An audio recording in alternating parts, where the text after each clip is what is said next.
The valet had already gone.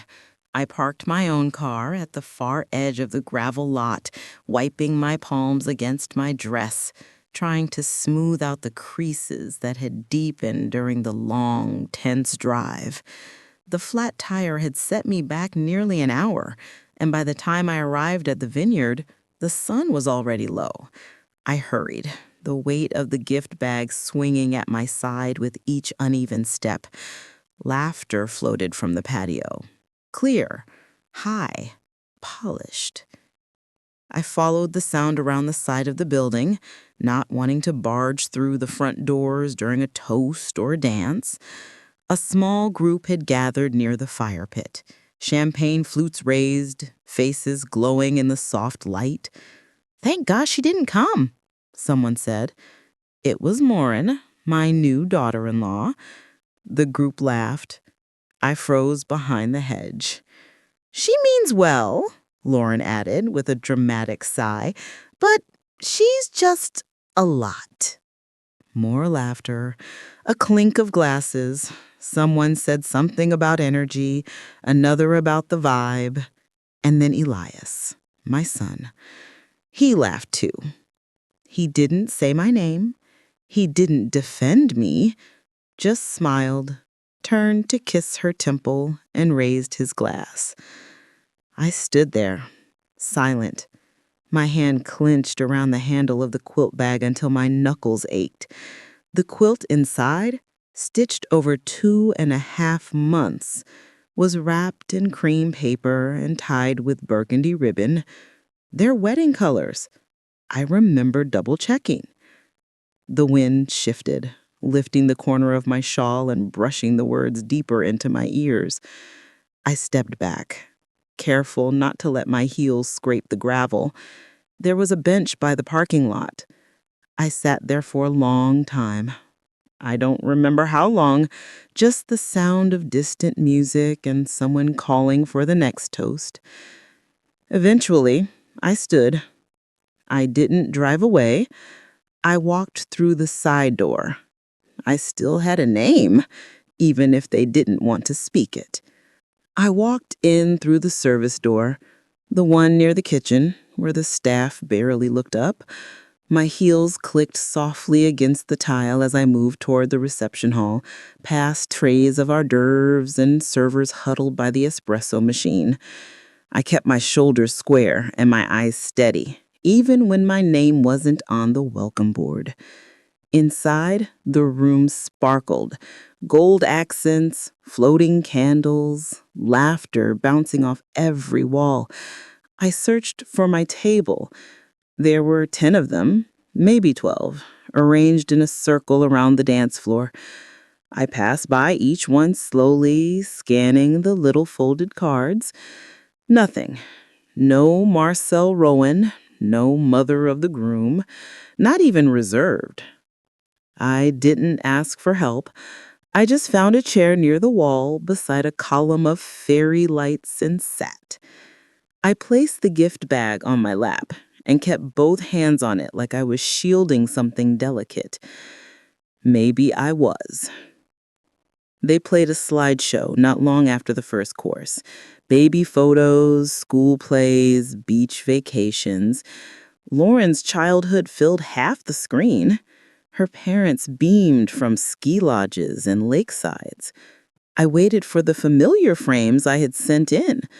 Elias with his missing teeth holding up his third-grade spelling trophy, asleep on my shoulder on a bus to Virginia. None of them appeared. I watched closely. Every photo that had once included me had been cropped, trimmed, reframed. In one, I could even see my elbow in the corner, quickly replaced with a floral transition slide and a trumpet swell of music. The room applauded. I clapped once, maybe twice. Later, when the toast began, Lauren's mother dabbed her eyes. Elias stood to speak, voice warm and easy, and thanked everyone who helped us become who we are. He didn't look in my direction. The first dance followed. Elias twirled Lauren gently, Then he danced with Patricia, a slow, practiced sway. Everyone smiled. No one came to my chair. Not a word, not even a glance. But I stayed because I needed to see how far they'd gone without me. I remember the day I sold my wedding ring.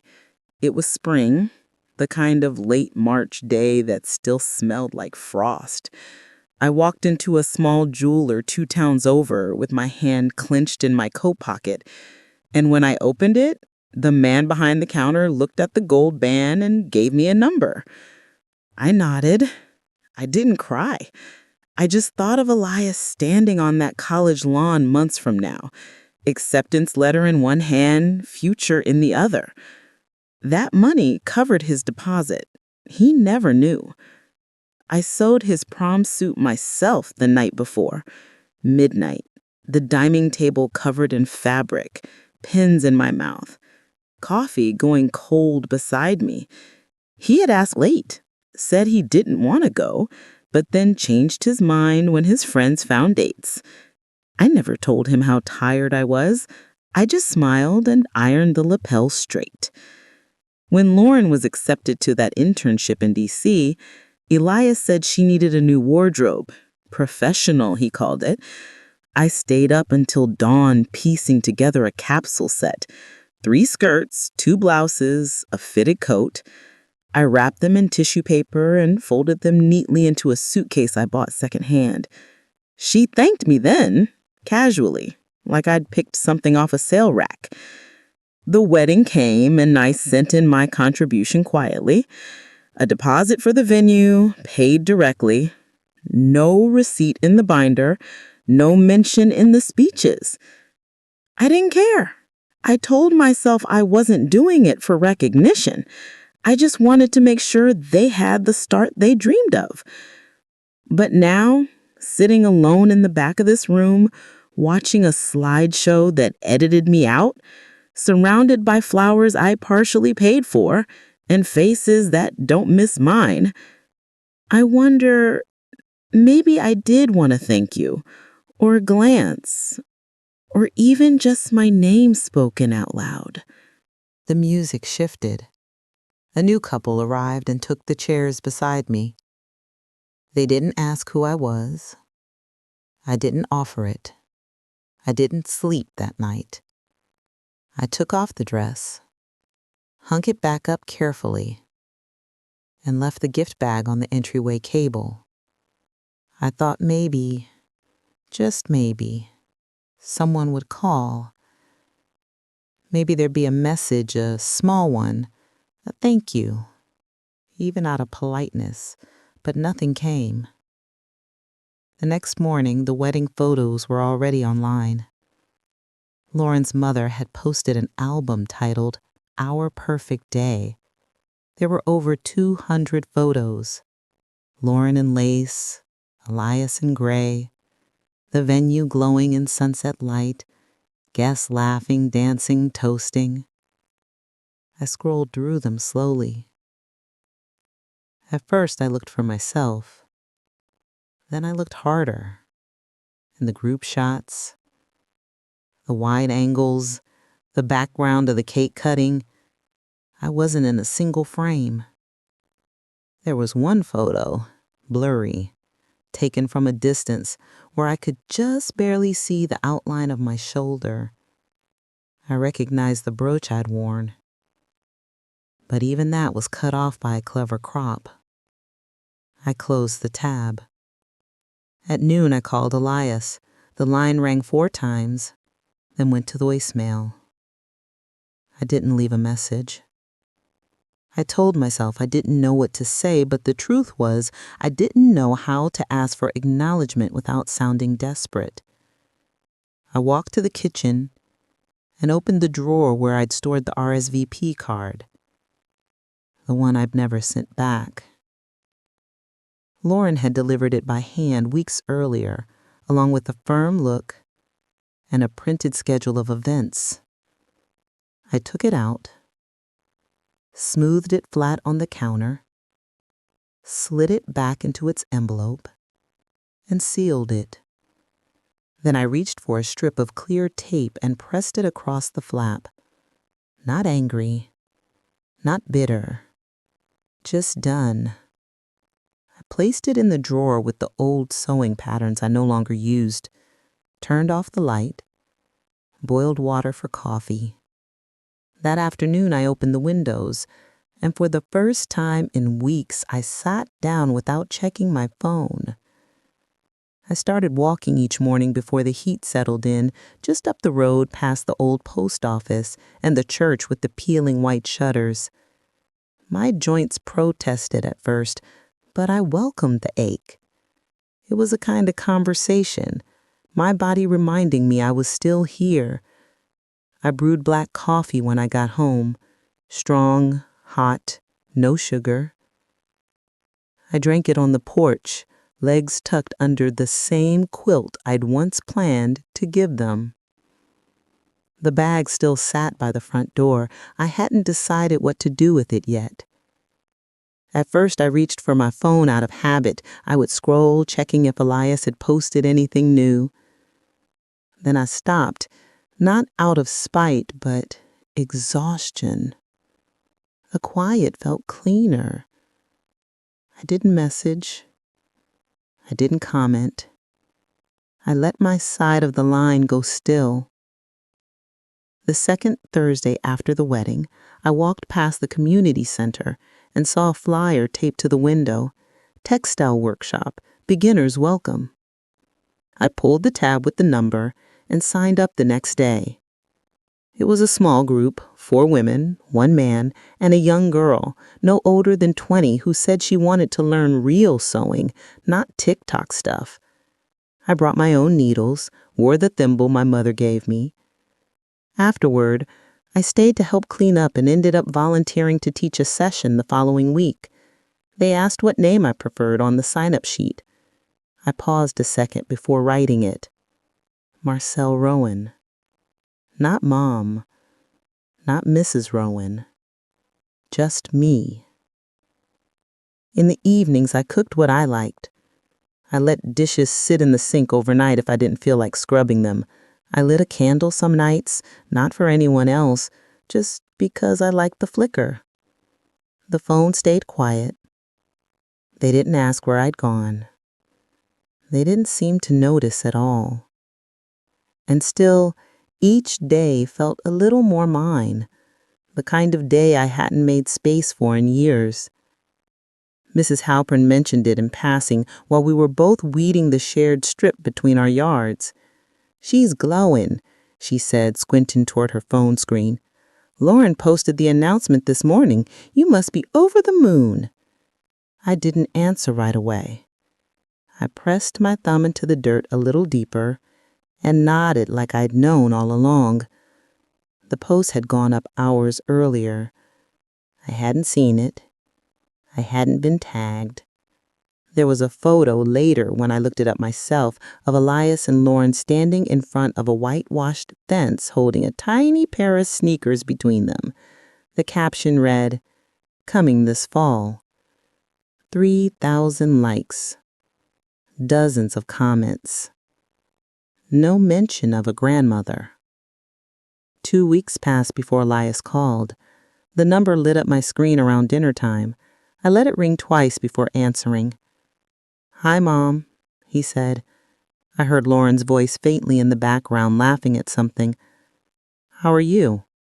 "Fine." Applause. "We were wondering if maybe you'd make something for the baby, for the nursery, you know. Lauren thought it would be sweet. You know, sentimental."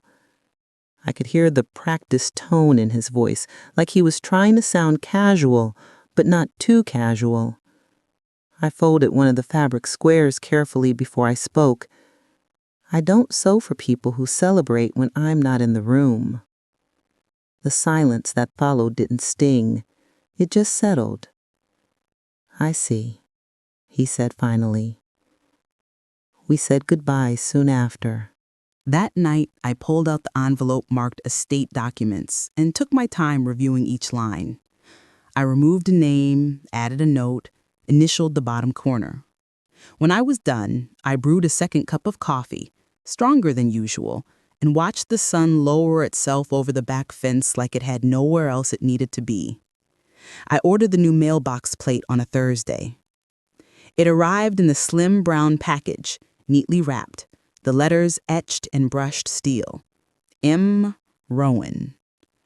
I stood by the curb with a screwdriver in one hand and the old plate in the other. The original had read The Rowans for decades, a leftover from when I thought being part of something meant never being forgotten.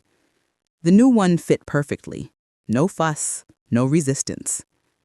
That same week, I launched the Etsy shop. Just a simple page. Threads by M. Rowan.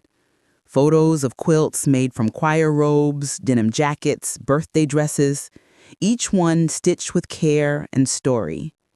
Orders came slowly at first, then steadily, and then, without needing to ask, 2 women from the sewing center asked if I'd mentor them. One was a recent widow, the other a young mom who whispered that sewing was the only thing that made her feel like herself again. I said yes without hesitation. On Saturday mornings, we worked in the corner of the community room near the windows. I taught them how to bind corners, how to match threads to memory. We didn't talk about husbands or children unless we wanted to. Some days we just sat and let the hum with machines fill the silence. A month later, a reporter from the local paper visited the center. He was writing a piece on local artisans and asked to interview me. He began with polite questions, how I got started, what inspired me. Then he glanced around and said, "So you're a mother too, I assume?" I smiled, not unkindly. "I'm not someone's mother. I'm a creator." He wrote that down verbatim. And when the article came out, that line was the headline. I clipped it and taped it above my sewing table. Not for pride, for proof. The kind of proof I no longer needed from anyone else. By the end of the month, I had $10 orders pending and a waiting list. He knocked instead of calling. I saw his car from the kitchen window and let him stand there for a minute before I opened the door. Not out of cruelty, just clarity. "Hi, Mom," he said like it was the easiest thing in the world. I stepped aside. "You can come in." He looked older, tired in the eyes. Not from work, maybe from silence.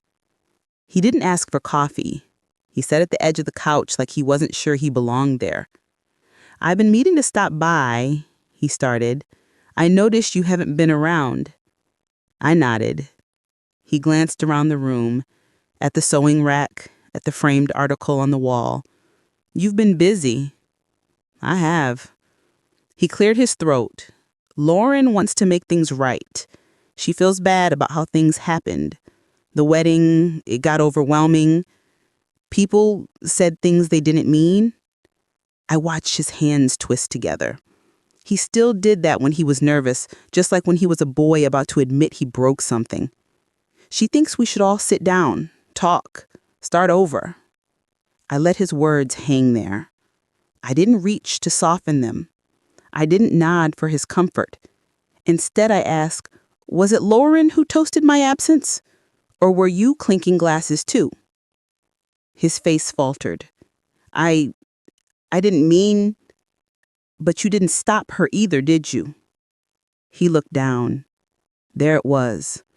Not the cruelty, not the mockery, but the silence. That quiet agreement made by people too afraid to risk discomfort for the sake of love. "I just didn't want to cause a scene," he said too softly. "But you let them erase me," I replied, and then expected me to keep showing up like nothing changed. He didn't argue. He stood after a while, said he'd let me think about it, said he hoped we'd talk again soon. I closed the door behind him gently, and this time I didn't cry. I walked to the sewing table, thread in hand. I still had work to finish. The baby shower invitation came in the mail. Thick cardstock, gold trim, a pastel elephant smiling up at me from the corner. It wasn't handwritten. It didn't even have a note inside, just a printed insert with registry links and a time. I placed it beside the RSVP card from the wedding, still sealed, still taped shut. I didn't go. Instead, that Saturday, I arrived early to the community center. arms full of fabric bundles and extra thread. It was my turn to lead. The women trickled in slowly, some quiet, some already mid-laugh, all carrying something heavier than sewing kits. Grief, neglect, displacement. You could feel it in the way they touched the cloth. We worked in rhythm, needles moving in and out, old shirts becoming borders, scarves cut into diamonds. I circled the room, pausing beside each table, adjusting tension, encouraging a stubborn stitch.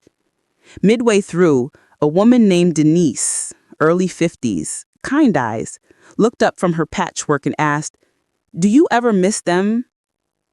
I didn't pretend not to know who she meant. I took my time answering. I thought of Elias's voice in the doorway, of Lauren's glass raised like a trophy, of every phone call not made, every thank you not spoken. I miss who I thought they were, not who they became. Denise nodded. She didn't press. We finished the session with a group photo. No one was cropped out. That evening, I sat at my table sorting squares for a new commission. A woman wanted a quilt made from her late mother's aprons. Each piece still smelled faintly of cinnamon and flour. I pressed one to my chest for a moment before folding it gently. Outside, the mailbox flag was up. Probably another card. I didn't check it. Not yet. Instead, I stitched the border in slow, even lines. And when I reached a tear in the corner of the fabric, I didn't mend it. I cut around it clean and let the next piece fit exactly where I needed it to. The sign arrived the first week of spring. Simple wood, hand-painted by one of the girls from the center. It read, "Home of M. Rowan, textile artist." I hung it beside the porch light, where everyone passing could see. Not for show, for truth. The daffodils bloomed early that year, and the air held that soft warmth that makes you forget winter was ever cruel. I baked lemon muffins, not cake, and set out a small table under the awning. No RSVP list, no dress code, just whoever wanted to come. Denise brought iced coffee. Hannah, one of the younger women, brought her toddler and a sketchbook. Two of my neighbors came by with folding chairs and stayed long enough to watch the light change. We didn't talk about missing people. We talked about plans, about books we hadn't finished, about fabric dye. No one interrupted. No one performed. At one point, someone asked where my family was. I just smiled and said, "Not here." That answer didn't feel empty anymore. Later that night, I tidied up slowly, folded the chairs, washed the mugs, left the sign on the porch light glowing soft gold against the dark. Inside, I passed the shelf where I keep the wedding RSVP. The flap still sealed, tape yellowed just slightly at the edges. I used to pause there every time I walked by, let my fingers rest on the envelope like it might still offer something. Now I don't stop. I leave it untouched, not as a wound, as a record. I no longer wait for invitations from people who never meant to include me. I don't explain my absence or justify my presence. The sign on the porch says enough. The name is mine, and it stayed long after they stopped using it. I flipped the porch light off. The house behind me didn't feel too quiet. It felt right, filled with stories no one edited, and stitched exactly the way I needed it to be.